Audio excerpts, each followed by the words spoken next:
Hello. I think we're live. It seems that way. Get some music running. Bit of the Ozzy Osbourne to kick it off. Yes, I know. Oh, look, it's a nutty.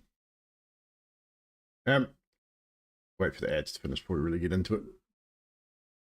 I'm not expecting too many people tonight. We'll see who shows up, if anybody. I'm also live on the YouTubes, trying the whole YouTube thing out.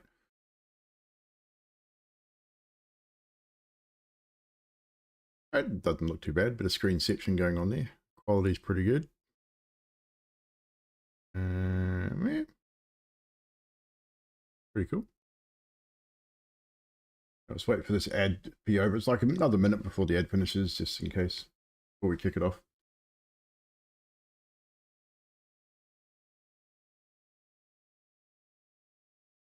But the intention this evening is to run through some mods for Foundry. Like, obviously, I've done a couple of these before, but I've added some more since then, and there are some that the players can use. There's some mods that I've added specifically for players, which I want to run through. So hopefully some of my players turn up for this. If not, well, I mean, I'm not going to go through it for them individually. They know it's been advertised. They should be able to watch the YouTube video as well if they missed this. If not, then they'll never know how to use these mods. So it kind of is what it is.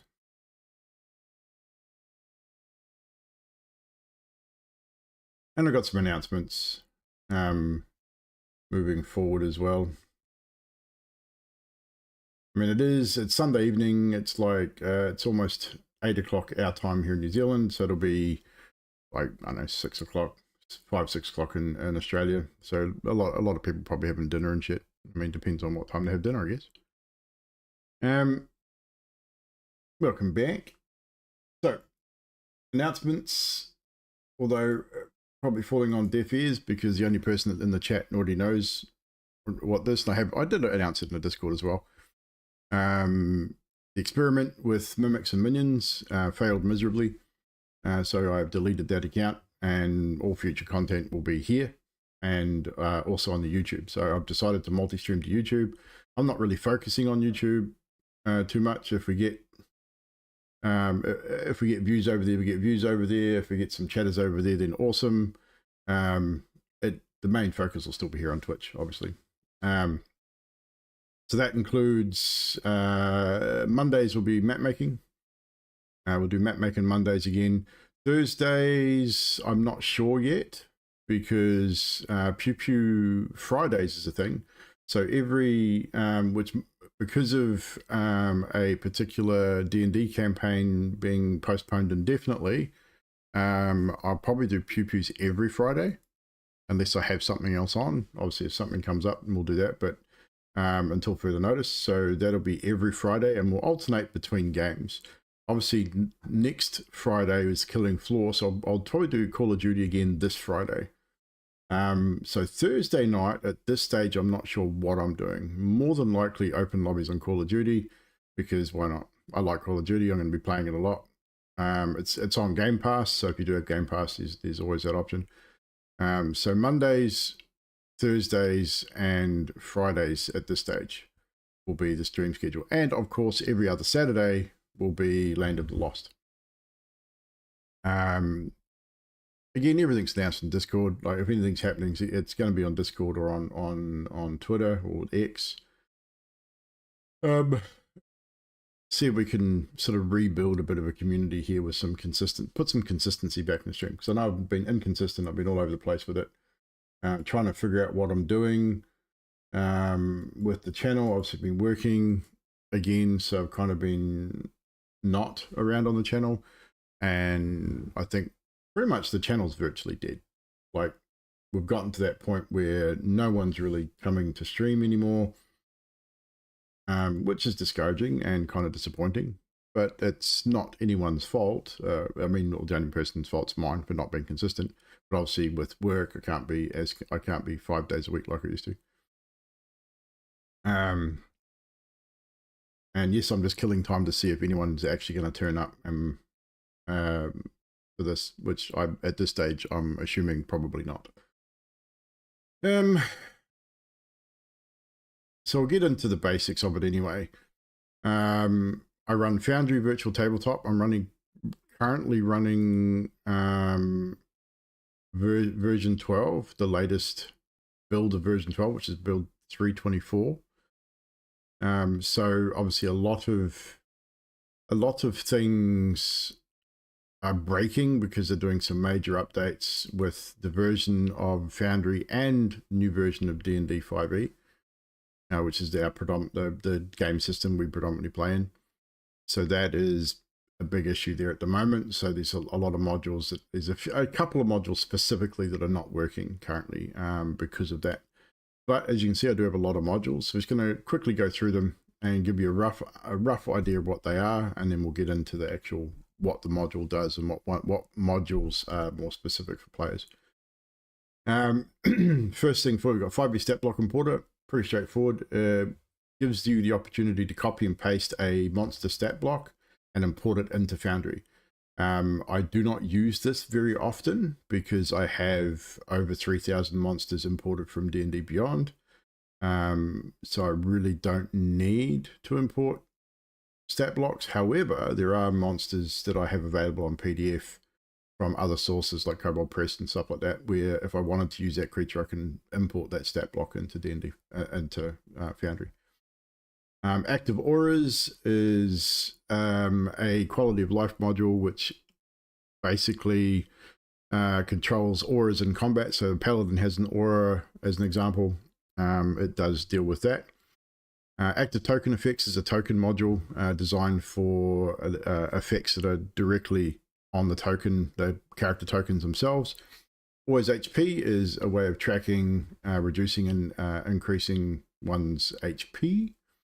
Argon Combat HUD is basically a game-like HUD for your tokens. So it gives you, I have recently reinstalled this. I did remove it because it wasn't working too good. I believe it is now being fixed.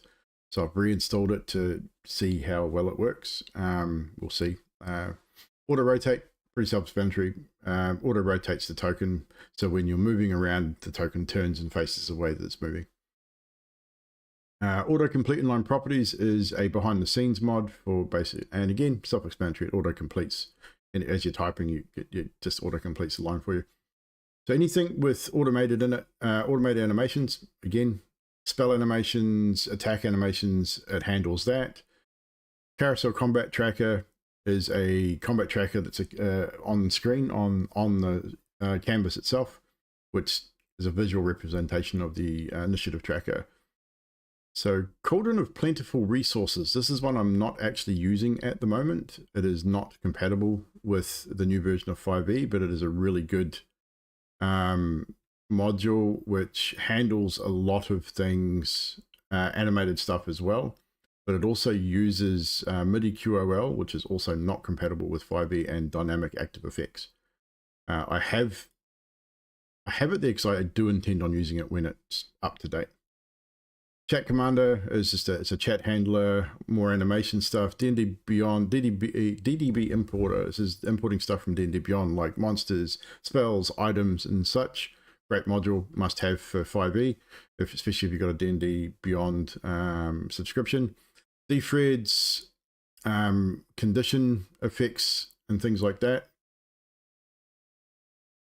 Yeah, the YouTube one will always look pretty good. It's using the same setup as Twitch, so it should be running directly off the back of Twitch. So we'll see. So Defreds is just a condition handler. Dice and Ice is the virtual dice that roll on screen. However, that is disabled at the moment because it is having some issues with another module, and again waiting for an update. Dice Tray gives a set of clickable dice on the chat. Again, it's an easy. A lot of these are quality of life.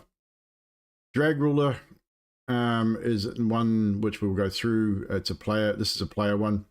We'll go through that on the canvas when we get there. Drag anything to hotbar means I can drag stuff, pretty much anything to hotbar. It's a lot of these are self-explanatory. So the library ones are all background stuff that are dependencies of these other modules. FX Master is a weather module. Module management. I'll show you what that is in game. Obviously Maxwell's manual of malicious. I can't speak.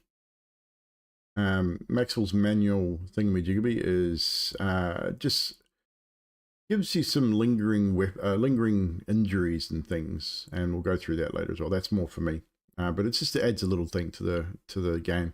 MIDI QOL, again, a lot of quality of life and automation stuff. I'm not running this at the moment. I do intend on going back to it when it is updated. At the moment, I'm using Ready Set Roll or Reset Roll.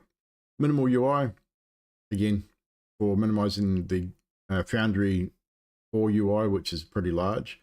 This is a far better version of that. Module management handles all the modules. All of the monks modules have their own individual things, like blood splats, just adds blood splats to the canvas. The tiles, yes, words don't work. The active tiles, that's for in-game stuff. I'm not really using that as much as I used to. Combat marker is a good one. Enhanced journal, I'll show you what that does in the canvas. Hotbar extension, all this sort of stuff. It's more for me as a DM, but it does give some quality of life stuff on the canvas. Polyglot is a language thing, which is pretty cool. We've discussed that before. Pop out, pretty easy. Gives people the ability to pop windows out. This one we'll go through. This is one I've just recently added, a quick insert search widget. Again, more for me than players, but very cool. And I think I can give permission to players to use that too. Quick scale, no way to scale the tokens on the canvas. Again, for me, I can use a keybind to enlarge or reduce the size of a token. Reset Roll is a automation system for dice rolling at the moment.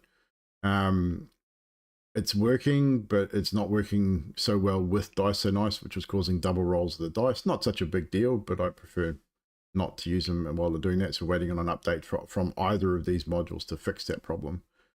Roll table from sidebar means I can roll the roll tables from the chat rather than having to put it in as a macro. Saves a whole lot of problems. Magical item prices. This is again a PDF, a journal which gives me the pricing of things. It gives me an idea of what things sell for, so I can then adjust those for my games. Sequencer, behind the scenes module, which deals with a lot of the automation stuff. Settings extender, same thing. Symbols, Antium. This one here is a very cool thing. This is a dependency for this one, Creature Aid, which this one here, we go to its website here. So basically it prompts the GM with available legendary actions in between combat turns. It also tracks current available uses of legendary actions. So if you've got a legendary creature and lair actions, it prompts those for the GM so we don't forget.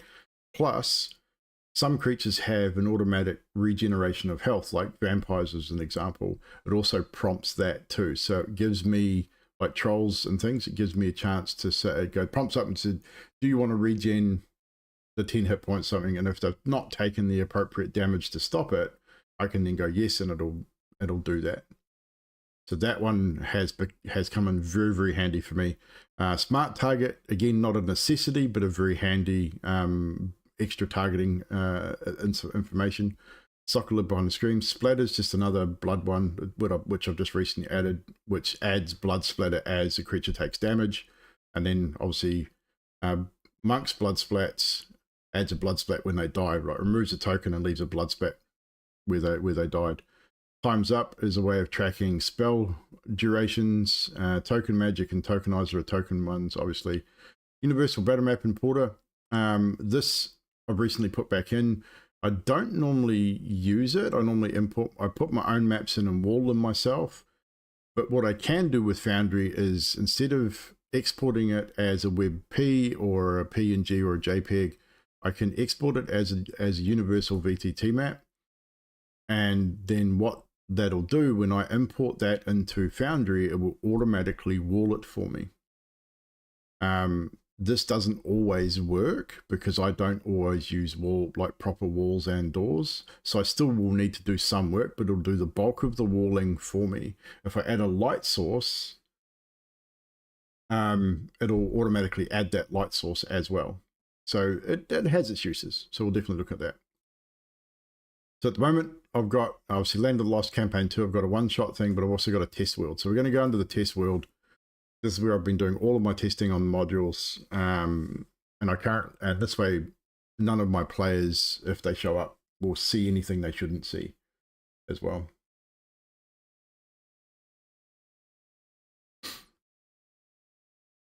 So we'll come into our test world.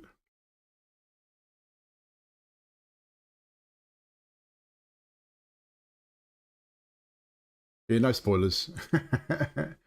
There's an update for D&D Importer. I should have done those updates before, but it doesn't matter. I can do that anytime. So we'll come into manage our modules, and you can see we've got lots. So currently 63 mods on the system, but at the moment, as you can see here, I've got Dice and Ice unchecked, and I've got Dynamic Active Effects, MIDI QRL, and Cauldron that are all unchecked. And if we hover over, it'll tell us that this module requires maximum system version of 3.9, so it has not been updated for 4.1 of the D&D 5e system at this point. So we're just waiting on those updates before those modules will work. And when the updates come, those are the modules I'll be using for the bulk of my automation. At the moment, we're using, I say, Ready City Roll. So we're looking at our settings here. All these settings are preference. Like there's no one setting that specifically anyone should use in these. You set these to whatever you want in your games. However, there are a couple of things like you've got a bunch of core settings. This is all based on your system. So your core settings, you can configure your permissions for your players. The one setting in here under core, that there's a couple of settings I like to do in here because I think that aesthetically it's better for the game. So through here, you'll see obviously video and audio. If you've got video and audio set up, it's a bit of a process. I'm hoping that in the future, Foundry comes up with a much better way of doing that because you've got to set up your own CSS certificate and it's just a pain in the ass to do. I'd love to see them have a better system for doing that in the future, so they can obviously have audio and video directly in the Foundry program rather than using Discord or something like that. Canvas pings. Obviously allow your players to ping the canvas, which is essentially doing this on the canvas to select a position. Always good. There is one down here which is annoying as all hell. Display mouse cursor. So this, by default, these are all checked. So what that does is that when I have my mouse on my side as a GM, the players will see a little dot and they'll see me moving my mouse on the map. I don't like that because if I'm messing around over here when my players are over here, then they know I'm fucking around with something over here and they will know something's up. So it kind of, a little bit of metagaming happens. So I turn that off and also turn it off for my players so that my players don't see each other's cursors so that we don't know what you're doing behind the scenes. And I think that should be a thing anyway. There's also display rule and measurement. I turn these off as well. Otherwise, when I do this as a DM and measure something out, this with this here, my players can see that. Or if my players do it, then I can see them measuring out. I don't want to know what they're doing in the background because I don't want to have any accidental meta happen. So I leave those off. Make manual rolls. We've got a dice mod for that, so this doesn't really matter. And everything else, again, is purely up to you as a DM or as a controller of Foundry. So that's your core stuff. If you're using 5e, which we predominantly do, they've added some new settings in here, and the biggest one is this one here, rules version. Because of the new update in the D&D 5e rules with the 2024 rulebook, DM's Guide and Monster Manual being released, you now have an option to choose on, there are different various rules in the game. We're currently using Legacy because we started this game under the Legacy 2014 rulebook. So I'm going to keep it Legacy at this point until I talk to my players and see if they'd be okay to potentially use different ruling. I don't know how much impact this will have, which is why I've left it on 2014 at this point. Again, the rest of this is preference on what you prefer to do as a DM, whether you want to run Sanity or Honor, whether you want to run Experience, milestone leveling, all that sort of stuff. So you can disable all that stuff here. You've got a whole bunch of other controls here, which again is very, very GM specific. Then we get into the crux of all of this stuff, the active auras, all your other mods. Again, these will be set how you as a GM would prefer them to be set. There's no magic bullet on any of this stuff, like to have something set in a specific way. It is all very much up to you as a GM and what you want to do. I've got mine set pretty well how I want them set now, which is pretty cool. So it makes it nice and easy. Again, even this one, the reset roll, like you can turn quick rolls on for everything. I choose not to because I want my players to be able to use a disadvantage and advantage if they want to. So I've got this set a very specific way. That being said, obviously you can see that I've got access to all of this stuff here as a GM. If I log into a player, I'll show you what the player sees, and you guys as a player, like anyone that is a player, will see something completely different.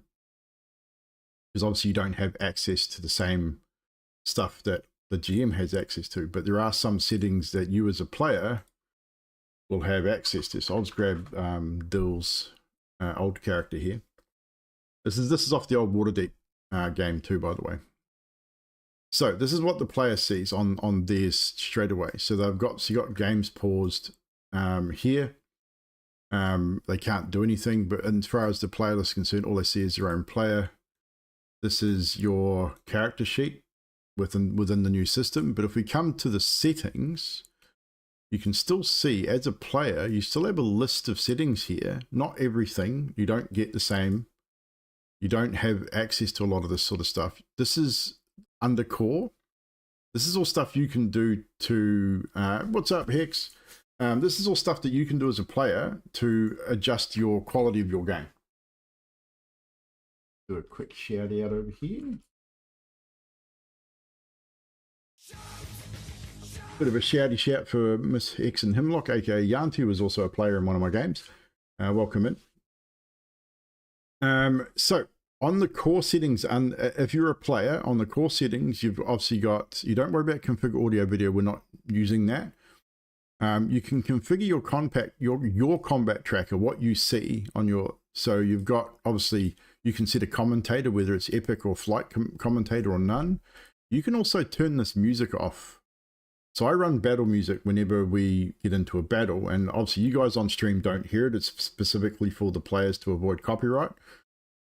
But the players, you can turn this stuff off. So if you don't want to hear that battle music when we go into battle, you can either adjust the volumes down to nothing on the playlist, or you come into your settings and just go, okay, I don't want to hear that. So we'll go to we'll turn that off and have no playlist, and we'll save that. But as you can see, I've not given them permissions to do so. So I don't think I've given you guys permissions on my end on the other game either. But just as an example, that's what you would see in this particular place here. You can disable your game canvas. You can set it to low, medium, maximum, or whatever for your performance mode. If you've got a lower NPC, you want to drop that. Obviously with your frame rates, the same thing. You want to drop your frame rates. You can adjust your font size. If you've got photosensitivity, you can enable photosensitivity mode to reduce flashing lights and fast moving stuff and all that sort of shit. So that's stuff that you can set yourself. Under D&D 5e, again, this is all the stuff that you see compared to what I see was completely different.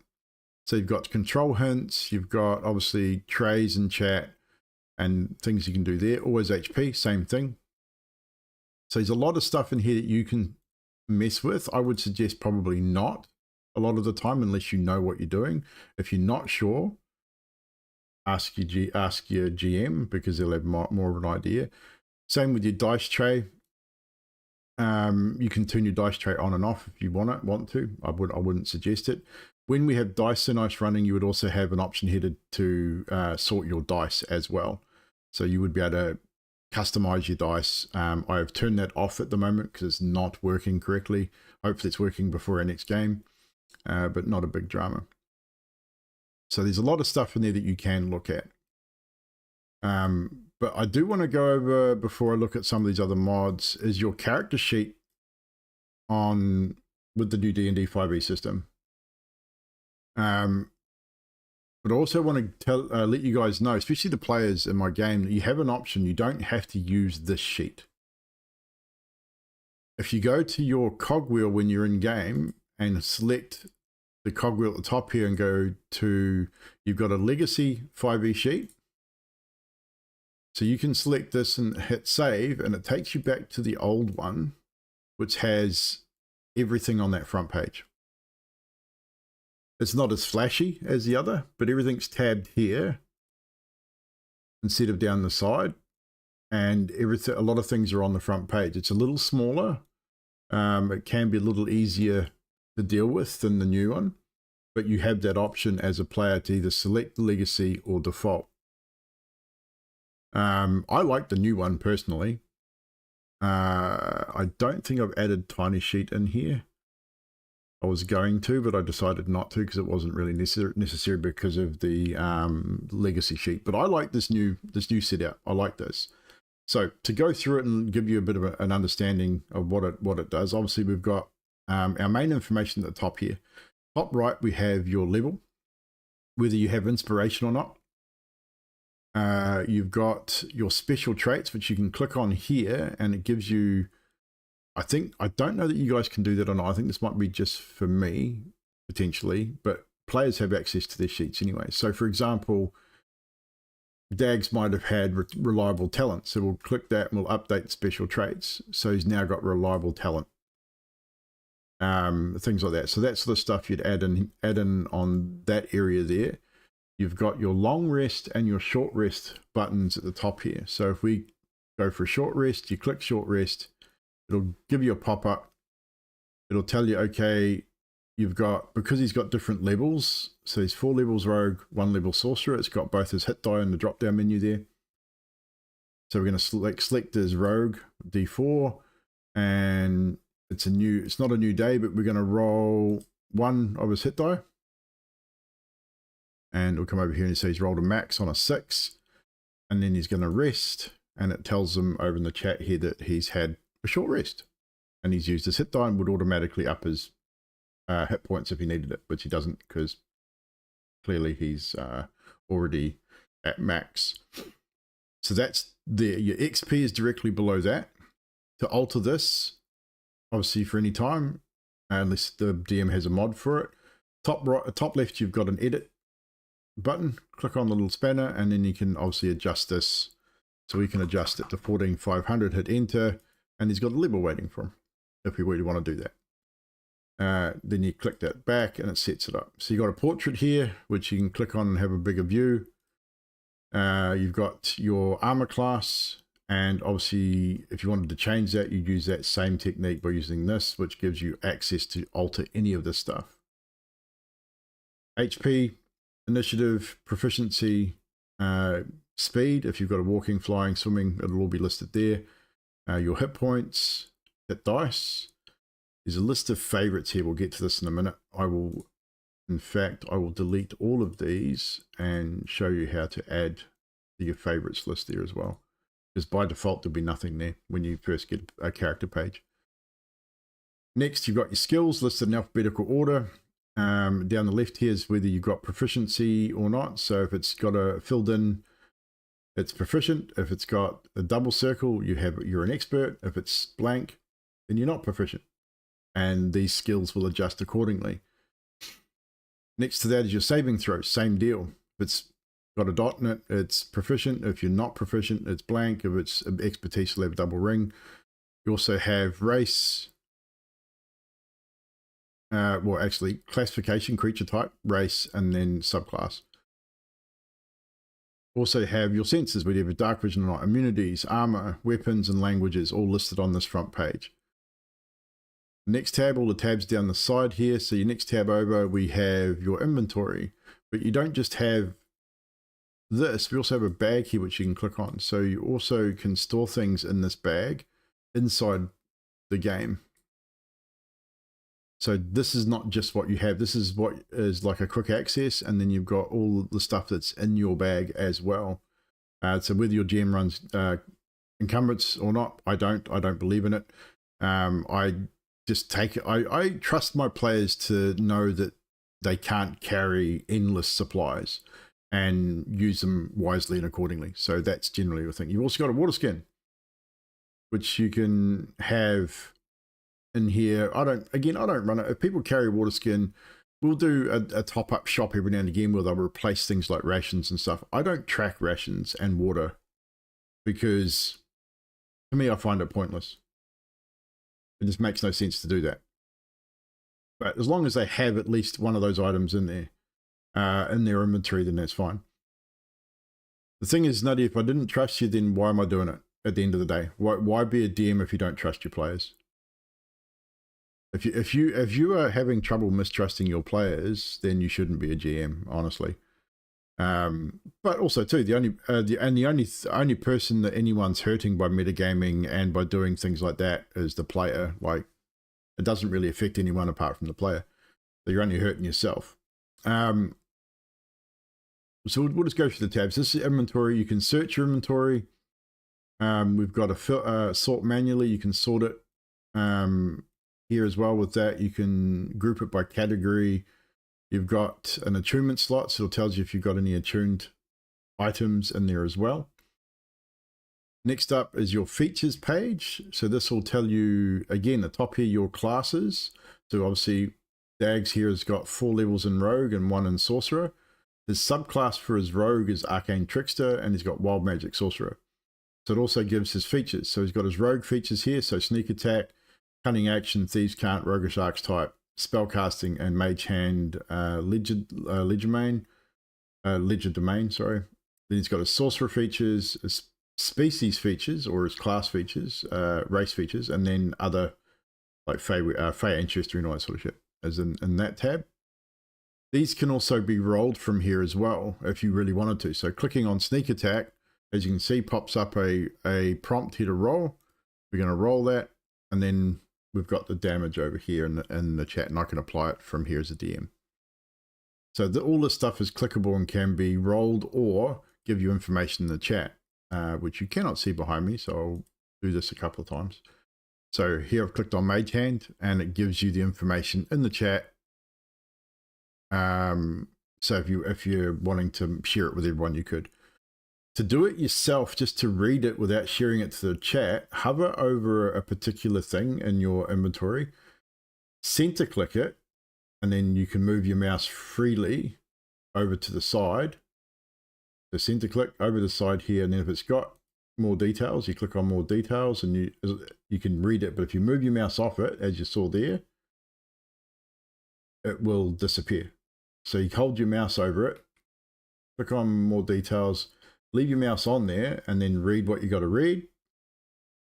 I know, and I've seen that. That's half the reason I wanted to do this sort of stuff, because little things like this helps you deal with that kind of thing, right? So you now know that if you want to read it, hover it, center click it, move your mouse over, and you can literally leave your mouse here and read yourself on your character sheet about it without accidentally putting it in. Yeah, not used to being a player. Well, this thing, as a DM, your things are a little bit different too. So there's that. Next tab is your spells tab. So for those that are spellcasters, obviously you have your information up here, your ability, your attack, and your DCs for each subclass, whatever it may be. Obviously, you need to set a primary spellcasting ability. So for this, it'd be the Arcane Trickster. You like spamming Hex's Foundry with your stuff and things? Of course. But you got to keep your stuff and things to yourself, Magic. A little, sometimes. I mean, not all the time. Sometimes you got to share that stuff, right? So spell list. So this is where we've had a little bit of contention too with this version of 5e. So for those classes, i.e. clerics, druids, and I think, what was the other class? Might be a paladin as well. The ones that have prepared spells, you need to filter your spells. Otherwise, it'll list all of the spells that you have in your spell list. So as a druid, as an example, you need to click on the filter little funnel here and come down and make sure prepared is selected so that it only shows your prepared spells. Otherwise, you literally have access to all of your spells. And when you go to cast a spell that you have not got prepared, it'll tell you can't do it.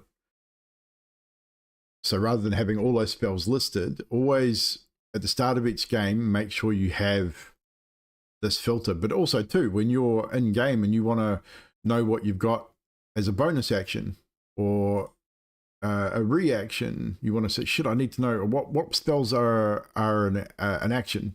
Okay, those are my action spells. I need to know what is a reaction spell. So obviously here, Silvery Barbs is a reaction. So you can filter these by your class, by the class of magic with the transmutation, necromancy, i.e. Prepared, ritual, concentration, obviously reaction, bonus action, and action. So just remember that filter is there, obviously, to help yourself. Also too, if you want to quickly find a spell, type it into the search bar at the very top and it'll bring up just that spell, if you know what you're looking to cast. Yes, so over here, you'll see in this too. So for example, if we come, you got the little lines over the edge here, you should be able to access this on your spell list too. You go to edit and it'll pop up a button.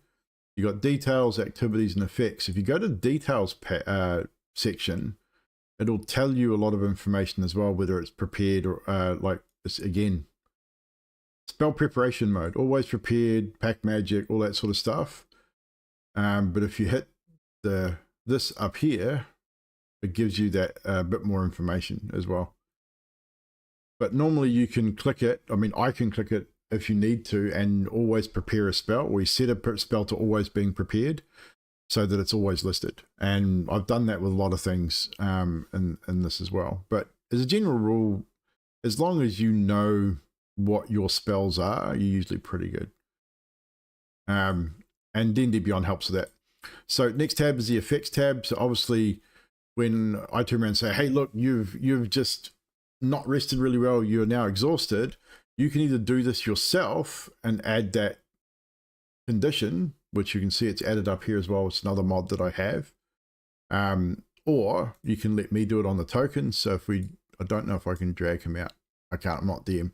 But if you had a token on there and you could right click the token, or I can add it, and I'll go through that with the mod that I have later on. But you can also do it through here, the base conditions. So you go to effects tab and you can go, shit, I'm paralyzed. And it'll literally throw that there, hover over it, gives you the information on it, gives you the tooltip.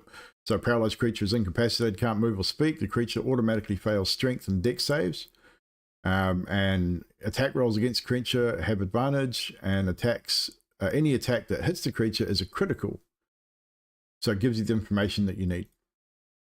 Later on, obviously, if I can get MIDI QOL working again, there is a bunch of automation that would add those conditions to the characters behind the scenes as well. So for example, if MIDI QOL, when that's working again, if you are paralyzed, you wouldn't have to worry about remembering to have an attack at disadvantage. It would automatically do that in the dice roll, because it has a bunch of flags and conditions on the roll that would add all those things automatically. For example, Bless would automatically add the D4 to the roll, because that's how that kind of works. So that's the basis of the character sheet. So I do need to come out of here. I don't think there's anything else apart from, we'll go over this over here too. So over the left-hand side here, you've got a bunch of stuff that you can click. Obviously clicking the little man gives you token controls, which means you can move your token around the place. You've got measurement controls. So this gives you, the game is paused, but this gives you your ruler and your templates. So you can draw out a cone or a circle or a square or a line, and that'll give you a template on the map, which you can then delete. You've got journal toggles, which generally you guys probably won't see too much. And you got notes, and then the sequencer layer you guys won't see. That's for me. Down here also we've got the HUD, which I will show you on the DM side of things. Always HP, which is this one here. So when your token is selected, you'll see your HP in this little box. You can turn this on and off. It's up to you. So just by clicking the little doctor's bag, it turns it on and off. So if you don't want to use it, you don't have to. I don't often use this mod. It's a cool little mod, but I don't often use it because obviously we can deduct and add, we'll deduct damage and heal through the chat when something is done here. It gives the option to apply it for the DM. But if you're applying something like a bludgeoning damage from falling or something like that, it's just a quick thing to hit this, hit the number and hit enter, and it automatically deducts it straight away. Or you can heal, completely kill, or completely heal. Like it's definitely a handy one to have as a DM. Players probably don't need it quite so much, but definitely a good DM tool. Blood splats you don't need to worry about too much because that's all mainly the DM. You got no one else have permissions for that. Tabs, obviously you got chat tab, you got the encounter tab, the player tab, which will show you your player generally, unless you have control of other tokens. The items tab, again, unless you have permissions to view anything, you won't see anything in here. Same with journals, same with roll tables, card stacks, and the playlist. They've added something new here as well. We now have music, environment, interface, and sound effects. So as a player, you can control the volume of what you hear throughout the game. So for example, if we have ambient music playing, that'll be controlled by the music tab. The environment will be anything that's in-game on the canvas. So if the DM has added the sound of a fireplace as an example in the environment, that's what the environment slider controls, is those type of environmental sounds, whether it's river sounds or bard music like on the canvas itself. The interface is obviously things that are happening within the interface itself. And then sound effects is things, I run a lot of automation for spells, and some spells have sounds. The sound effects slider controls the volume of those things. So when you hear an effect like Bless Takeoff, and it might give us a sound effect with that spell, and it's really loud, just run that slider down. So generally, as a general rule, I think sort of 25 to 30 is a good volume for most people. Obviously, you got your volume on your PC that you can adjust as well. But as a player, you have full control over what you hear. So if you don't want to hear anything because it's distracting or just annoying, just run all these sliders down to 0, and you're golden. You won't hear anything. If you like hearing the volume of things, and you want to have the jump scare when you hear a ghost or a wolf or something, crank them up. It's up to you. It's, like I said, that's purely a player thing. So that's essentially the real sort of basis of player controls. We're going to go through some other player control stuff that I've added in, but I'll just jump onto the DM screen. It'll make it a little bit easier. I don't want to reload. I want to log out. So there's a ruler that I've put in. It's a drag ruler. So this one here, so if we drag out DAGs over here, we'll use DAG. DAGs is a good one to use on this map. We'll get rid of this. So this one here you guys won't see too often. You may see it on yours. You might just see this thing. You might see the other players. I can't remember exactly how I've set it up. But this is more for me again as well. So if I double click this here, I can force a roll for you guys in the chat. So I double click it. We'll set the DC for 15. We'll show the DC. we'll do a perception check. So you'll see this pop up in your guys' chat as a player, and you'll see a dice there. You see the DC, it's a perception check. You've got a little plus and a minus, so you do have to be careful not to hit those if you're rolling a straight roll. And then just click the dice. It'll ask you whether you want to public.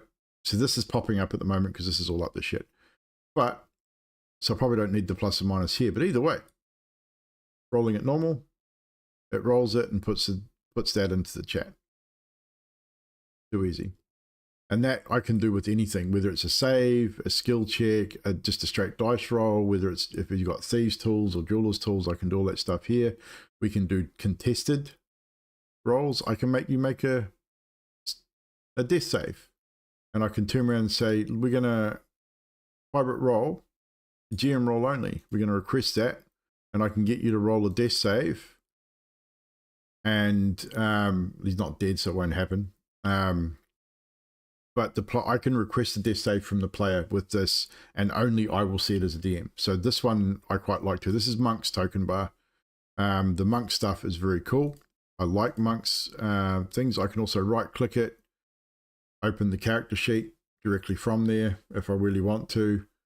I've got obviously a lot of information listed here. I don't know how well you guys can see this, but we have AC, passive perception, and HP listed on here. We also have the inspiration. So we run luck rolls in our games. I can see who has theirs and who hasn't. Obviously Dags has his at the moment. If we turn it off, I now know that he's used it and that I can use it against you guys.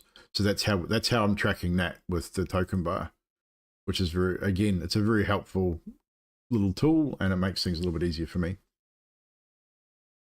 So as far as other player stuff is concerned, we have a macro bar, which you guys generally don't really have a need to use unless you really want to. There are macros that you can find. I mean, I've got a list of stuff here that I use, but as a general, you don't really need to use it. But first things first, if you need to know how far you're away from something, you want to rule it out, press Control, use your left mouse button and drag a line. You can drag it anywhere out here and it'll show you the distance from your character to, you want to go, oh, how far am I away? Okay, I'm about 30 feet away. Cool. I don't mind if you guys do that. Some demons don't like players to rule out a distance, but I don't care. Like if you want to see, oh, am I far enough to cast a spell? Oh crap, no, I'm out of range. I get the impression that players would know the range of their spells, so they'd know that whether they're in range or not. So it's kind of hard to judge sometimes. So it's a handy tool to do that. It's just hold Control, move it out to there. If you want to then move that line while continuing to hold, yeah, exactly. While continuing to hold Control, release your mouse button and hit spacebar. I can't because I've got a wall there. We'll just do this and it'll move that line. So that's built into Core Foundry.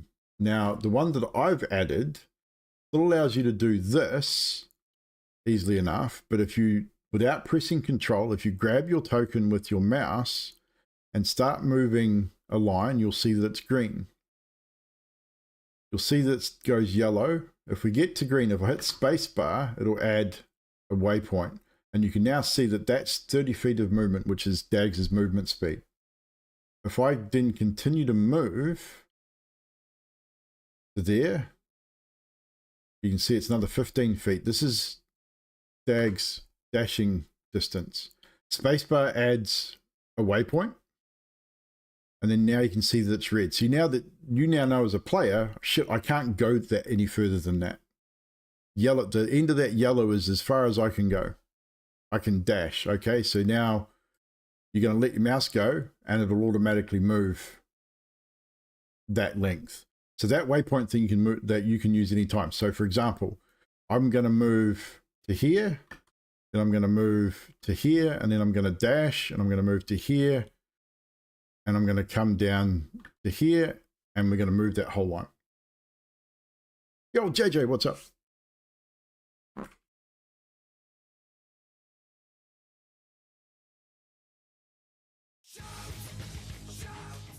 It's a JJ Beats.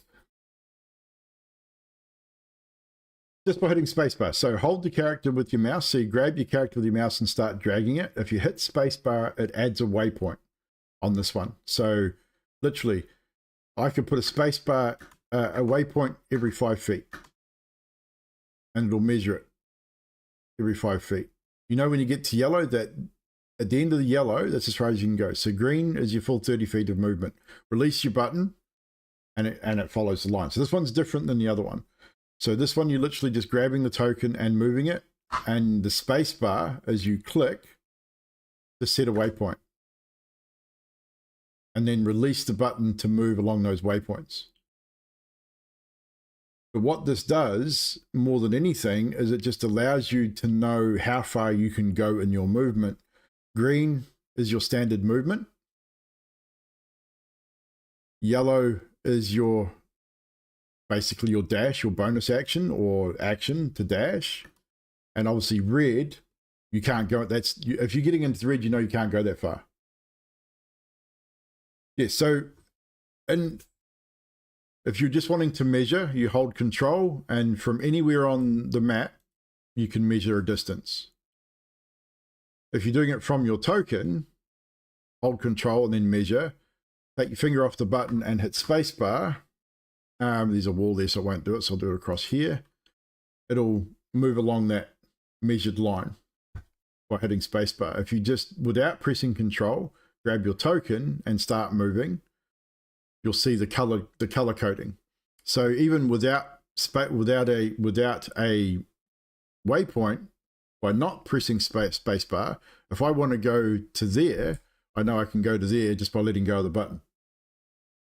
So again, 30 feet, you get to yellow, oh shit, okay, that's my 30 feet to the end of the green.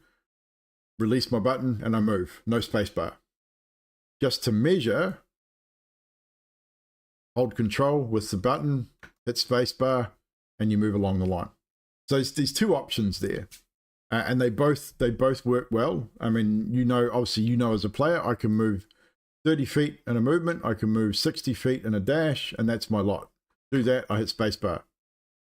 The difference with this other one is by setting waypoints, I can move in a weird pattern. So you can literally move through a series of rooms, or you've got obstacles, you can move around the obstacles, things like that. So it's it's something that's, it's there, it's handy. You don't have to use it. It's just an option for the players to use, where you've got a little bit of an additional control. The control works very well. Like I use this one a lot myself. Measure out and go, okay, yep, I want to go to there, I want to go that far, or I want to go 10 feet. You can do it that way just by dragging and dropping with your mouse. If you want to set a waypoint and you want to dash a little bit, you've got that as well. So you've got a couple of options there. Obviously, we were talking about scoot this up here. We were talking about the always HP. So you can see it there. It's listing Dags as HP. What do you want? I was thinking that. Oh, see, I told you, Gabby. Not even going to work tomorrow. Nana. Nutty's a nana. But so, always HP, there's your HP there. And here we go, oh shit, he's taken 12 damage from falling. Hit 12, hit enter, and it automatically deducts it from the character. Oh shit, I did that wrong. It wasn't supposed to be 12, it was only supposed to be 8. So we'll put 4, and we'll go 4 plus the up arrow. Or you can go plus 4. Hit enter, and same as what you do on the thing, it just gives you that extra little box to do stuff. We're going to have an ad in about 5 minutes, guys, just so you're aware. We'll announce in the chat when the ad starts. So I might take a 3-minute break when that ad starts as well. You guys don't miss anything. So that's those two things. That's probably the major thing that I wanted to show, was just that drag rule. It is kind of handy. A neat little feature. So we were talking about templates before. So if you have a spell that has a measured template, or you want to just put a measured template out, Click on your measurement control. We want to make a cone. We're going to start a cone from here, and it's going to be a 30-foot cone. Bang, you got a cone. If you hold control, hovering over the token and use your mouse wheel, you can turn the cone to the direction you wanted it in. It's like, shit, I didn't want it there, I want it facing straight forward. So we go, and if there's anything in here, Smart Target should auto-target it, hopefully. But even if it doesn't, we'll show you the targeting system. The targeting's a little bit easier. So we'll grab a monster here. We'll grab an acolyte, we'll put them in there. If it's a spell, it'll target it. We'll grab a couple of acolytes in here just to go through some targeting stuff with you guys. So if you want to target both these in this spell line, obviously you've got T, hover, and T, target on and off. If you hover over this one and hit target again, it'll just switch. If you want to target both, who remembers your keyboard shortcuts for selecting things in Windows? Same thing here. Hold shift, hit T on the next target, and you will target multiples. Shift target. It's the same as shift select, shift click on multiple objects in a window. Like if you want to select multiple files, shift click, and you'll do that. So the same thing is here if you're wanting to target multiple things. So for example, you've got a spell like Magic Missile. And you want to target 3 targets. You shift click, make your attack, and it will target them in here too. So for example, I'll show you here. If I move, we're going to move Dags down here. Dags has targeted two of these creatures, and he's going to make a dagger attack. We're going to normal attack it. It's hit. We're going to roll damage. We're going to make it normal damage here. If I go down here, you can see it selected both targets with a DC of 10. If I apply my damage, I can apply it to both targets. So it will hit multiple targets, which is very cool. Ali Day Joke. What are the strongest days of the weeks? Saturday and Sunday. The rest are weekdays. Dish. Now I don't have to do that with template or OSP spells. No, template should do that automatically. So if we'll do this, we'll get rid of this template. We're going to clear off our blood splat. Clear all targets. I fucked that up. Those blood splats should clear. I should have cleared the targets first. Clear blood, there it is. So I think one of my players has an AoE spell. I got to remember which one. So AoE spells should automatically target everybody that's in there. But we've got this cool little feature here. So if I go fireball, we're gonna give Jane. We're gonna bring Jane Smith out here, and if I hit Control Space, which is this new widget that I found, type in fireball. And we're going to drag fireball into Jane's spell list, which didn't do. Again, this is, here we go. This is what I was talking about with the filters. So Jane's a druid. We're going to filter Jane's spells by prepared, and that's her actual spell list there. So if we then control fireball, we're going to grab a fireball and we're going to drag it into Jane's spell list here. And if we then find it, we won't turn off that. I put it in there twice because I forgot about the filter. But now she's got fireball.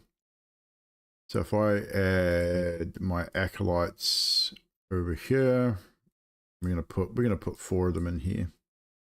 Now, if Jane was to cast fireball, won't consume the spell slot, but we're going to place a measured template. Smart Target should have targeted all of these. but I don't think it's working correctly. This is the thing. At the moment, things aren't really working correctly. But what all you have to do is go, okay, that's the template.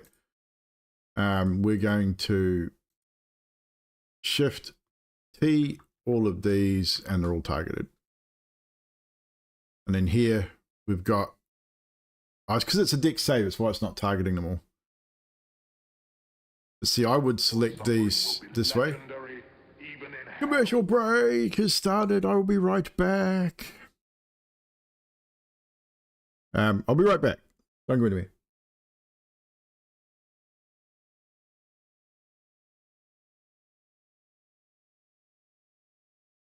That drone's right here on my body. Thank you, Josh. Oh shit. Oh. Shower and had a drink and stuff, and sort of thought, okay, let's go back to it and sort of have another look with the streaming PC. After fucking around with the streaming PC for like another hour, I realized I had not plugged in the cable for the CPU. Probably one of the most important cables you should plug in at the top of your motherboard.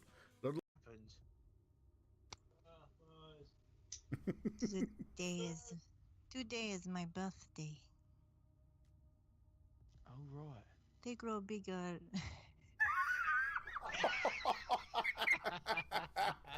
Oh, yes.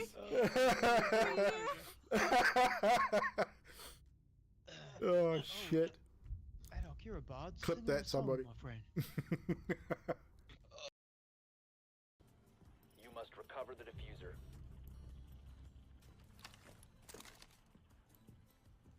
Be advised, Pulse is steering through that hole over there. Charge in position. Whoa. How the hell did he get me? I don't even know where he was. The diffuser has been recovered. Really? Okay, that guy's a cheat. If I give you some money, would you cheer up a little, or? Like, you have money. Isn't that why you got this job? I mean, yeah, but you know, stop you from being such an ornery. I mean, those two won't shut up. They think you're gonna like stab them in the back or something. You think you'll settle down if I like gave you like 5 gold? Is that palatable for you? I'm here to do the job. Nothing more, nothing less. I mean, I've still got 5 gold if you're gonna stop being a prick. It's fair, right? That's your job. Be less of a prick. You'll get 5 gold. I could write it out in a contract if you like. Give you a 6 if you smile. A little bit of a smile. That to babies. Oh, wow. Oh, shit. Fiddlested is right, and this is not how you become heroes, by running away. Typical goblin attitude. No, I've got a bad feeling. I can't explain it. Stairs. Excuse me. Uh-oh. So, I'm back.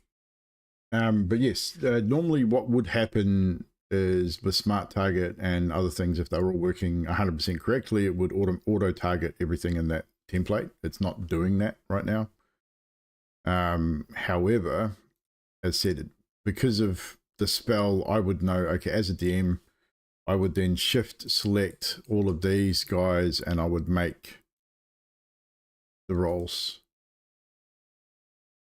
And depending on their success or failure, then I would add, we would also then roll a damage, 33 damage, and then I would add, obviously, if they failed or succeeded, and it looks like the DC would have been, can't remember what her DC is. What does this spell? DC 13. So looking at that, they all failed, so they'd all take the damage and die. basically. So then I would apply damage to all of them, and I mean, yeah, they're all dead, basically.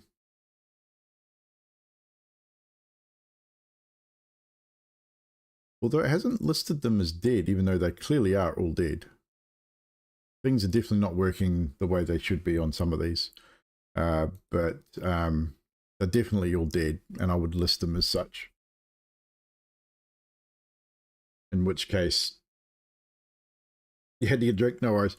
Yeah, it should auto target. It's not auto target at the moment. I think that was part of MIDI QRL, which is not working. But again, all I would do is highlight them all, make the save, they'd take the damage, and in this case they all died. Because they all failed. As you can see here, we had the DC was 13, they all rolled under 13, so they took 33 fire damage, and they were all smushed, as you can see. They are all very dead. But yeah, so I think it's just one of those things, like some things sort of work when they supposed to, others don't. It is what it is. It's one of those things. For a player, if you ever accidentally, we'll delete those dudes. If you ever accidentally put down a template and you think, oh shit, I wasn't supposed to do that, you come over here to the left and click on your measurement controls, literally hover over your templates, it'll highlight and hit delete on your keyboard and it removes it.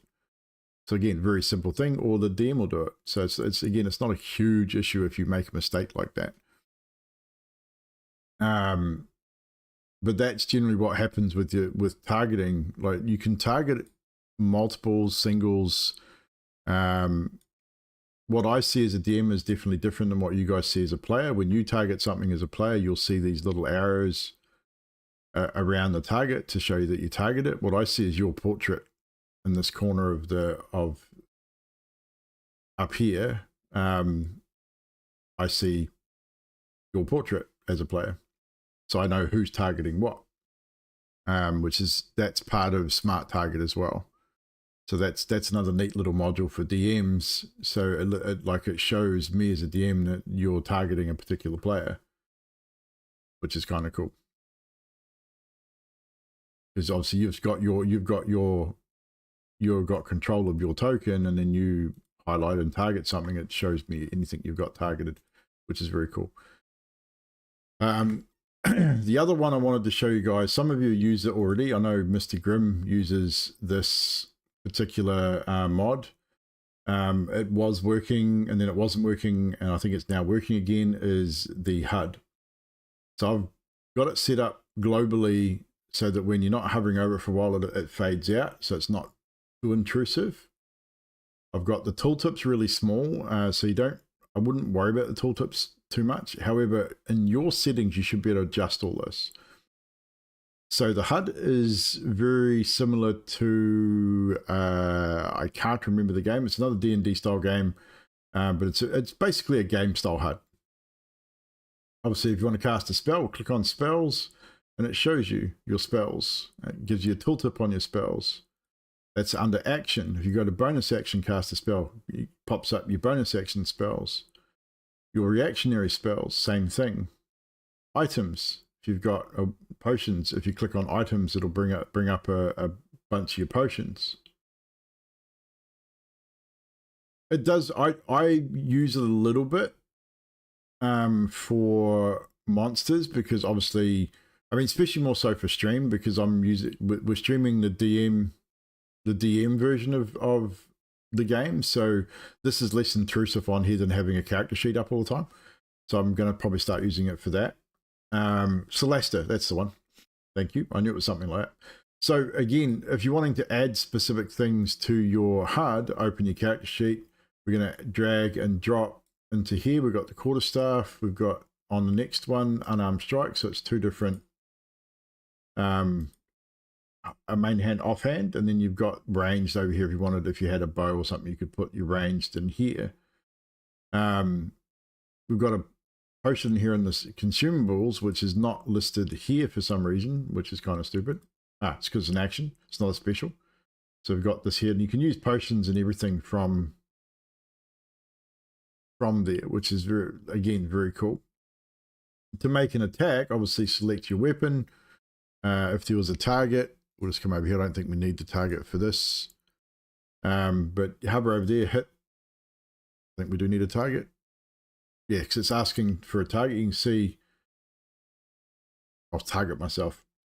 So the cool thing about the HUD is it has a targeting assist. So you click on a weapon, if you've not selected a target, it'll go, oh shit, you need a target. So then you just literally click on the token that you're wanting to target. It'll automatically target it. And then you can roll your attack. And I've hit that twice. But anyhow, you can roll your attack and then your damage. 0 damage because she's weak as piss. No strength. Yeah, D6 -2, and she rolled a 2. So she's weak as piss. But again, it's another way for the HUD to be used. Obviously, casting spells, you can hit your wild shape from there. So everything can be done from the HUD as well. You've got a little arrow there to drop it down so it's minimized. You can open your character sheet from the HUD as well. You can roll initiative. It's right there in the top of the portrait. Hit the character sheet and it pops up your character sheet. So that's kind of cool. If you want to look at your skills on here, there's a little pop-up menu just above the portrait which pops up your saves and skills as well. So everything's there. It's a neat little, it's a neat HUD. You can resize it and position it as well. So if we come into the configure settings and we come down to Argon's, well, at the top here will be Argon's combat HUD. And all the information's here. Scale, it's at its lowest scale. I've got it set to auto scale anyway, so it will scale to the size of the window that you're using it on. But you can change the position, whether it hides the macro bar or not. The tooltip scales, fade out, all that sort of stuff. You can change all that sort of stuff. So for example, we want to move it more into the center, so we go 50 on there and it just moves it over. So you could have it really central, like a proper game HUD if you wanted to. So again, optional. You don't have to use it. If you don't want to use it, up here the 2 twin swords on the left hand side, just click it and turn it off. It's toggleable, like same as the HP mod. You can toggle it on and off, so you don't have to use it if you prefer using the character sheet. So there's that as well, and a lot of this other information you guys just won't see because it's lighting, music, and all that sort of stuff. But the main one I wanted to show you guys obviously was just the drag ruler, because obviously this helps with you guys with distance, or you use the ruler. I mean, either one you decide to use, it's up to you, but they're both available to you as players. Things like that. I don't think there was much else I really wanted to get into as far as player controls are concerned.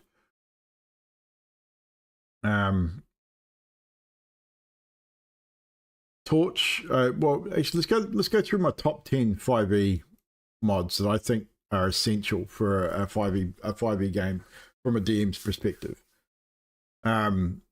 So absolute essentials. D&D Beyond Importer, 100%. If you've got, there is a free part of it, but I would suggest signing up to the Patreon if you want to have a lot more functionality and content. Definitely subscribe to Mr. Primate's Patreon. Well worth it. I am. And if we come to my monster list here, I mean, it's extensive. 3,500 monsters, and that's because of all of the content that I own on D&D Beyond. I can import all of that information into Foundry. Items, spells, monsters, all of that stuff. There is a adventure importer as a part of it as well, so you can import the entirety of an adventure in. I did that with Curse of Strahd, so I didn't have to type out any of my notes and journals except for the homebrew stuff, because I was able to import that into Foundry directly from D&D Beyond. So definitely number one, D&D Beyond Importer, 100%. The next one, next two, I would say are pretty, not essential, but definitely up there in my top 10. Dice Tray and Dice So Nice. As I said, currently I'm not using Dice So Nice at the moment because it is interfering with Ready Set Roll and it is rolling double dice. But come game night, I'm going to leave that up to you guys as players, as whether you are okay with it rolling twice and just have it. It's a visual thing, so I'll show you what I mean. I'll turn it on. So what's happening at the moment, because of updates with the 5e system and Ready Set Roll and everything else, we will open Jane's thing here. If I make an attack roll, you see it's popping this up, which is cool. It'll roll the dice. It'll now roll a second dice. The chat will disappear, and then it'll come back with the roll. Then the same with the damage. If we click the damage, it'll roll the damage die. It'll disappear. It'll roll the damage die again, and then it'll reappear. So if you guys are okay with that as players, then I'll leave it in so that the physical dice are still rolling. However, I think it might get a little annoying, potentially, which is why I turned off Dice So Nice, because the rolls still happen. It still shows the result. It just doesn't have that virtual dice on screen. So it's up to you guys, and we'll discuss that at the beginning of the next session. But that is definitely a mod that, when it's working correctly, 100% love it. It's always going to be a mod I enjoy. As I said, you can customize your dice. Each player can customize it. There's a whole bunch of presets. So you've got a whole bunch of different presets here which are available to you, and you can customize it. You can download 3D models from other places as well if you really wanted to. There's special effects, so I've got it so that if there's a natural 20, it makes a noise. If there's natural 1, epic fail, epic win, all that sort of stuff. So you can do that for you as well. So that's definitely one. Dice Tray obviously adds this little, you can't see it from behind my camera here, but you guys that have played, you know what the Dice Tray is. What's a set of dice, clickable dice at the bottom of the chat window. Definitely a must-have as well. The next one, I would say, as a must, would be Pop Out, which essentially is exactly what it suggests. You can literally pop out anything on your chat window, all that sort of stuff. Gives you the ability to pop everything out. And as you can see here, any window here, pop it out as a separate window. So you can pop out your character sheet, boom, and drag it onto another screen. Definitely worth having. And it does that with everything, like everything that's a pop-up on screen, you can pop it out as a separate window and drag it off to another screen. So obviously if you're playing a game like we're playing and you've got multiple screens and you want to have your character sheet open the whole time, pop it out and drag it onto another screen. It certainly is one of those modules that I think is essential. Yeah, you can still use anything from the other screen. It pops out as a window. It's still attached. You can still roll from it.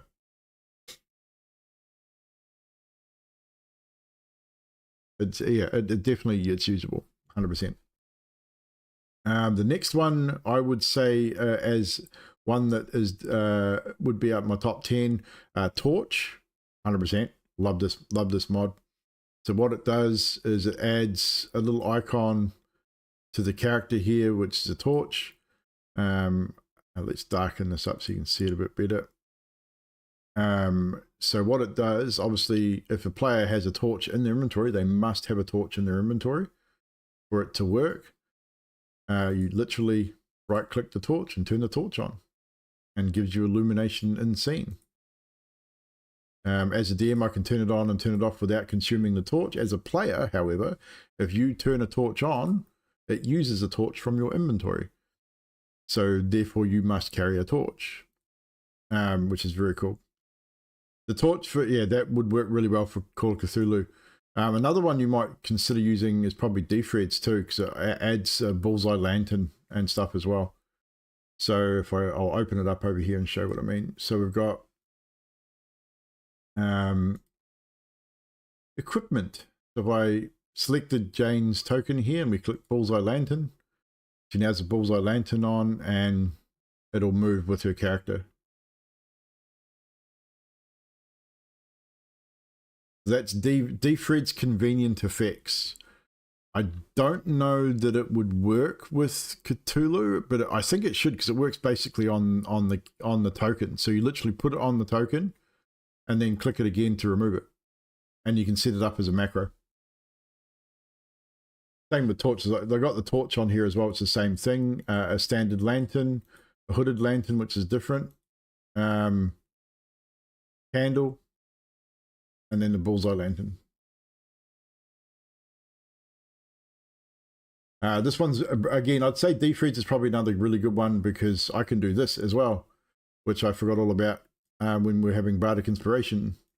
I can set the Bardic Inspiration, which is a reminder, and when MIDI QOL is working, it automatically rolls for the character. So I can say there, Jane now has Bardic Inspiration. It says it's here, D6.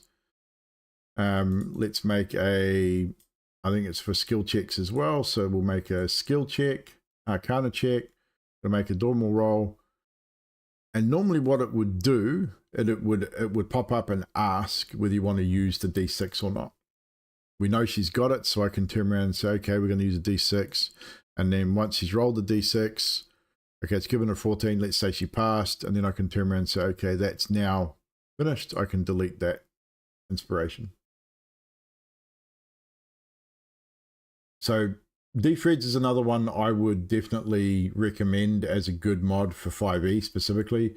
It does rage, obviously reckless attack. It does channel divinity. It does all the conditions. And again, if accompanied with MIDI QOL, it automatically adds the rolls and things as well.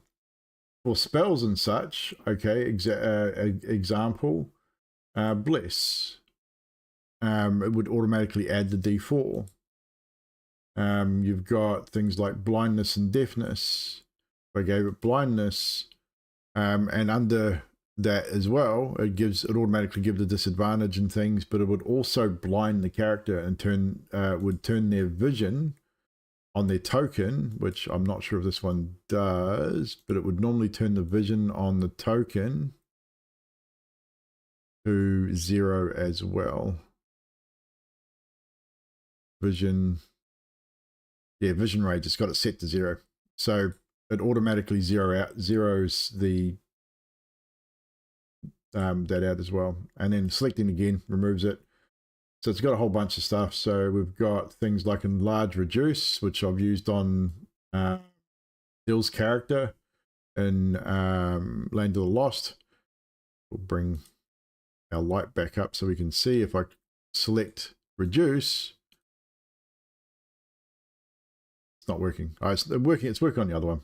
I may have a different mod on this, which is why it's not working. But normally it would enlarge the token or reduce the token. Okay, it only reduces down to medium. So enlarges the token, we remove it, and reduce the token back down to its normal size. Fire shield, same thing, gives a bit of light. And like I said, with the right effects, these are still being updated because of 5e, so a lot of the visuals aren't working properly yet. Like blur and things like that would give you, like, literally give you a effect. So that, like this one, you can see given a little bit of an aura, a bit of an effect there. The others would do it as well. Light obviously gives a light source. Mirror image would normally give the images, but it's currently not working in conjunction with token magic effects. For some reason, that one's not working correctly. Again, updates break stuff all the time. I'm pretty sure I've got token magic effects here. So I'm pretty sure this one here at the moment needs an update because it is not working correctly. Yeah, so at the moment there's a few bugs that still haven't been sorted. I'm not worried. Things work the way they're supposed to. All at the moment, all of this stuff here is a reminder to me because it gives the condition. So, for example, if someone's got exhaustion, I can visually see it on the character, and then when I'm hovering over the character, I can see it at the top of my screen. So it's a good reminder for me as a DM. So Dice and Ice Dice Trade Defreads was definitely a weapon in my top 10. Any of the Monks mods, I think all of the Monks mods are awesome. As far as top 10's done, Monks Token Bar, 100%. Monks Enhanced Journal. And what that does is this. It gives you the ability to do a lot of this stuff. It gives you a tab here. It means I can tab stuff. So if I'm opening multiple journals, it's not opening multiple windows. It's tabbing it all. You can open them from here, or I can open them from here itself, inside here, without going to my journals over here. You've got a whole bunch of things, show to players, which gives you an opportunity to show whatever you want to show to your players, all that sort of stuff. It's a great way to manage your journal. So Monk's Enhanced Journal, definitely a good one to have. The others are more just quality of life stuff, which are not absolute necessity. Polygot for 5e, I'd say is in the top 10, and that enables this kind of thing in the chat. We go to the chat here. It shows a list of languages. You can't see them behind me there, but if I grab a language, we'll go Druidic, and we type in here. Again, I don't know how well you guys can see that, but I've typed a message here in Druidic. As a DM, I can see the translation, but it gives a series of runes because Jane Smith speaks Druidic. No one else in the chat or no other players, unless their character has Druidic as a language on their sheet, will be able to read that. All they will see is the characters. They will not see the translation. Me as a DM can see the translation, 100%. And any other player that has that language can see that translation, but no other player can. And what this is good for is if, for example, you have a message to say, oh, well, we've got a message in Primordial, and none of your players speak Primordial, you can put that message in the chat, and anyone who can read it, but if they can't read it, they need to make a roll or have a spell and to enable them to read it, and then you can send a translation to the chat. So that one is another good one. And obviously it's all set to known languages from the players, so you can read. It shows you who has what as far as players as well. So if I hover over Aquin, in this particular group, Jane Smith and Zelvador were the only two characters that could speak that language. They all spoke Common. Jane was the only one that could speak multiple languages. The rest of them were kind of not able to do such things. So definitely that one. Minimal UI is an absolute must, I'd say, for any Foundry user, because it turns all this stuff into a smaller, manageable setup. So it makes everything just a little bit more manageable and not so large and hideous. That's probably about it for absolute must-haves. Ready City Roll or MIDI QOL, depending on your version of Foundry. Again, rolling automation, things like that. I prefer MIDI QOL, but at the moment, because of the changes of 5e, it's not working, and neither is Dynamic Active Effects, which is part of it. Handles a lot of automation. I prefer using it, but while it was breaking, I got rid of it in favor of Reset Roll, and even Reset Roll's not having so much luck at the moment either. As far as anything else is concerned, personal preference. I know there are a bunch of other game systems out there. Okay, Mystic Snooze, Shell Goodnight, Self-Shape. What? Mystic Snooze? Okay, you can Mystic Snooze if you want. I know there are a lot of other mods out there for other game systems as well. So for you users out there that have maybe not used Foundry before, we have multiple game systems that Foundry has available. 289. Have a mystical snooze. Nutty, exactly. So right now there are 289 game systems available for Foundry. I know we have Alien RPG. There's Call of Cthulhu 7th edition. We have Pathfinder, all the majors. So the 2nd edition. There is Cthulhu Hack. There is World of Darkness 5e, which has the vampire stuff, Vampire Masquerade. The World of Darkness runs all of them. Vampire the Masquerade, Hunt of the Reckoning, Werewolf the Apocalypse. I think it handles all of those systems. It's all rolled into the World of Darkness. Yeah, I've got, at the moment, I do have World of Darkness, Cthulhu, and D&D. I did have Vampire, but we're not really doing much with Vampire at the moment, and I don't know that I'd use it. I like the idea of pen and paper for Vampire, personally. I think we enjoyed it last time we had like PDF digital sheets and using physical dice for Vampire, and I found that a lot better than digital, although I would like to look at Vampire again on this and see what they've added. I know you don't have access to a lot of the books but it does have a digital dice roller and a character sheet, which is very cool.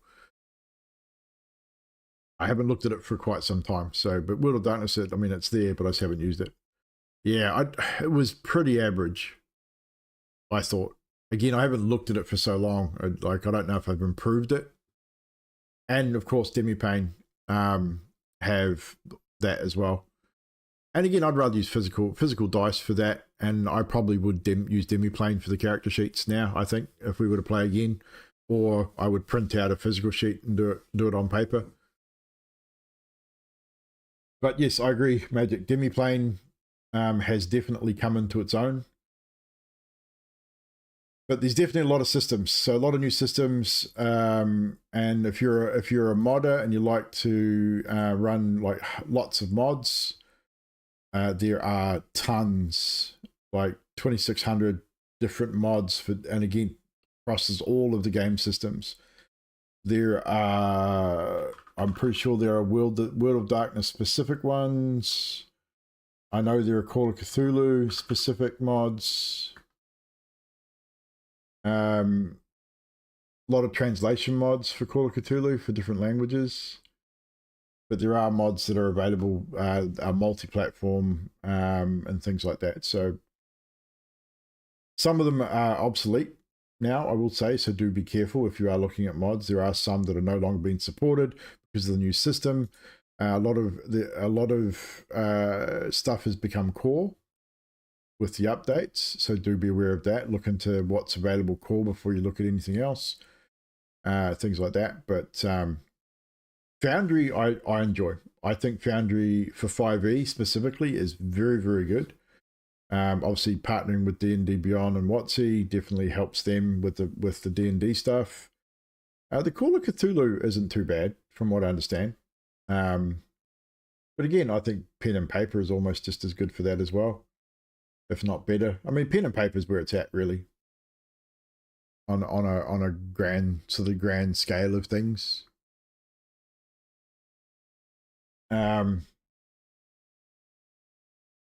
But digital is easier for me, obviously, with my players. My players are not all from my time zone, so digital is definitely a better way to go.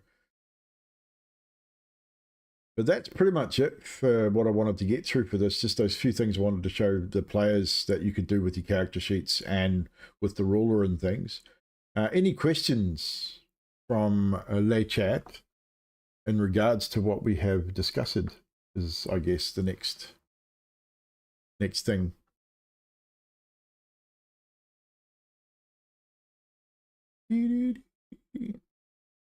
Yes, practice. On Saturday afternoon, I will open up Foundry early, so you'll be able to jump in and muck around with stuff. I will unpause. I'll chuck it on a splash screen and chuck the tokens on it, and I'll unpause it so you guys can muck around with the ruler and stuff.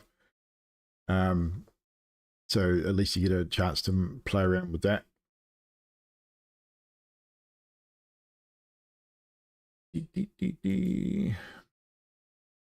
Hopefully, I should update these. Hopefully some of these modules would have updated and solved a couple of problems, but as a general rule, it doesn't bother me that it takes a while for them to update, because I would imagine that a lot of the people that are working on these mods all have other jobs. So it's not like they're working on these things full time. And obviously with the consistent changes with the 5th edition rule set in Foundry at the moment, a lot of things are being broken and being updated all the time. So I'd say they're probably waiting for Foundry to stop with any major updates to the 5e system, so that they can then work on a stable version of their mods moving forward. So there's definitely some things that I would like to see them change with Foundry. Like, I'd love to see a lot more. Like, I think the biggest thing is the dice rolling. Like, how many times you got to click to get an attack and a damage roll. I'd like to see them reduce that down to a more manageable thing. But not only that, just merge the cards. Like, merge your damage and your attack into a single chat card, instead of like I saw before, instead of natively you click a weapon, you get a pop-up to select whether to roll your attack. So you click normal, advantage, or disadvantage. Awesome.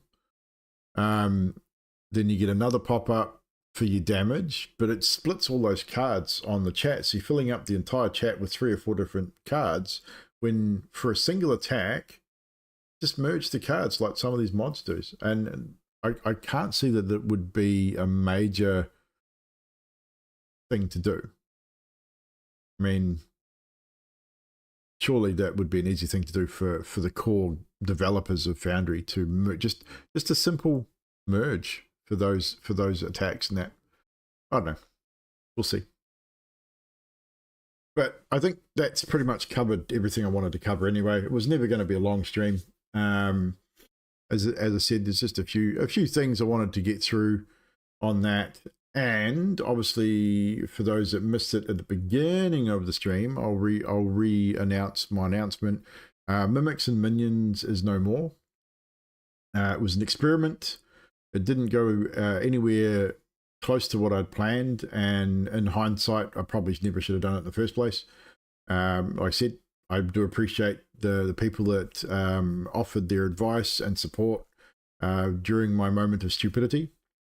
And so obviously moving forward, everything will be on Evildoer's channel, where it should have been in the first place. Obviously D&D every other Saturday. Mondays, map making. We'll continue with that. Thursdays, I'm not sure yet. Probably just Call of Duty open lobbies every Thursday. And at the moment, it'll be every Friday for Pew Pew Fridays, not Pew Pew Thursdays. So even though open lobbies on Thursdays will be Call of Duty specifically, Fridays it'll be Call of Duty open lobbies and Killing Floor 2 open lobbies. So this coming Friday will be Call of Duty. Next Friday with Era will be Killing Floor 2, and we'll be doing some stuff with Era and whoever else wants to come and join, basically. If you have Killing Floor 2 and or Call of Duty Black Ops 6, come and hang out and shoot stuff. If we get enough people for Black Ops, we'll look at some custom games. We ran with bots. We tried to do customs with bots, but if we get a few more, we might be able to run some with teams and bots and split the group up instead of having us all facing bots. We might split the team up 3v3 versus bots as well, which would be interesting. Also, I'm streaming on YouTube as well as Twitch, so we'll be multi-streaming to YouTube moving forward. see how that goes. I'm not entirely sure how it all works. I've got it set up through OBS. It seems to be working. It might be an easier way for me to get my VODs for D&D onto YouTube without having to upload them directly. I think if we're streaming there, then it just automatically becomes a video. I will still have to add, upload the thumbnails for it, but that's an easy part. So we'll see how that goes. We did stream to YouTube tonight. I think it looked okay. Nutty checked it out and she said it was looking all good. So we'll see how that goes. And like moving forward, we'll definitely stream to both or multi-stream. I'm not sure how that's going to work. It'll either work or it won't. Hopefully get some more consistency in the channel. Obviously, like I said, my work hours are pretty set now. No worries. Hex, have a good one. Yeah, I'm not sure I'm going to do pew-pews yet or not. I've got an early start tomorrow, so I might just finish up, but we'll see. But yeah, so at the very least, I said we'll be back here on tomorrow night with some map making. I am moving on to, I think, Gibbet. I'm still doing Gibbet Crossing or Gibbet Crossing, depending on how you pronounce it. But we're doing some more map stuff tomorrow from Shattered Obelisk. And I think what we may look at in the next few weeks is a couple of community maps. So we'll get you guys to offer some suggestions on what type of map we should make. So I'll give you some options. We'll jump in the stream and we'll chuck it out there, whether it's an interior or an exterior, day or night kind of map. Although I can do the day night in Foundry, we'll sort of chuck out some suggestions, see what suggestions we get, and build something as a community, I guess. See what we can do. Possibility. I got plenty that I can do. I got a whole bunch of maps that I can make moving forward. Obviously I got some ideas for P2 which I might need maps for, things like that. But we've still got a bunch. I think we've got about 10 to do for Shattered Obelisk as well. Actually, let's have a look at the YouTube. Let's see what the YouTube looks like before we go anywhere. Yeah, it looks all right. Bit of screenception going to happen, guys. I mean, I don't expect we're going to get any viewers over there because, I mean, it's YouTube, right? I mean, I don't know how the whole algorithm works with YouTube, if we get any views over there or not. I don't know how it's all going to pan out, but it looks all right. Yeah. I think my camera's a little blurry though. I didn't set it. I didn't turn off my autofocus, I bet you. I'm slack. Look at that. I was a little fuzzy and I didn't realize it. But that's all good. Who else is on? I think we might just finish it there. I do have an early start in the morning. I think I saw... Oh, shit balls. Mute that. I think I saw JJ kick up. Who else is on? I think JJ's about the only person I know that's on.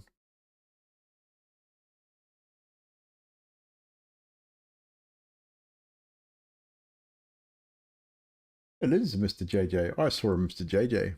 So we might go raid Mr. JJ.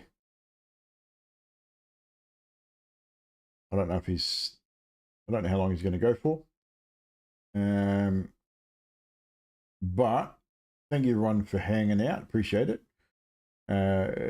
Again, don't forget, tomorrow night we're going to be back here doing some map stuff. It's just, again, it's going to be the same thing. Maps, TTRPG talk, music, hang out, ask questions, offer advice, do all the things and stuff. Failing that, we will see you guys for Pew Pews in a few days as well.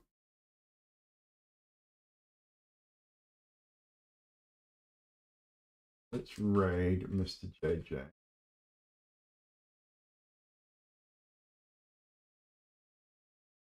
There we go.